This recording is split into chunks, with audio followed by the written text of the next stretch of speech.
Bwana Yesu apewe sifa. Zaburi 41 mstari wa 9 imeandikwa, msiri wangu niliyemwamini, aliyekula chakula changu ameniinulia kisigino chake.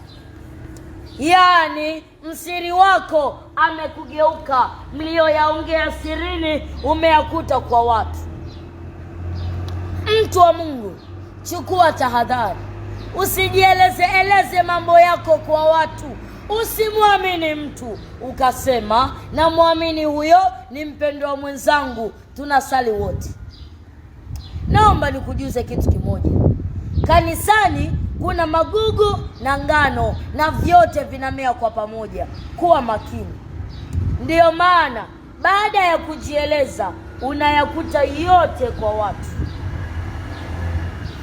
Mfano upo katika Zaburi 55 mstari wa 12 imeandikwa, kwa maana aliyenitukana si adui yangu, kama ndivyo ningevumilia.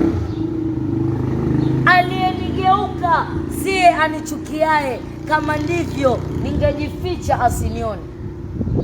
Bali alikuwa ni mwenzangu, rafiki yangu ninayejuana naye sana. Tulitembea pamoja, tulisali pamoja, na kwenye nyumba ya Mungu tulikwenda pamoja, kwenye mikutano ya dini tulikaa pamoja. Lakini ndiye aliyekuwa adui yangu mkubwa. Mtu wa Mungu, kuwa makini, maana imeandikwa katika Mithali 27 mstari wa 17, chuma huni wa chuma. Watu wa Mungu, mbarikiwe.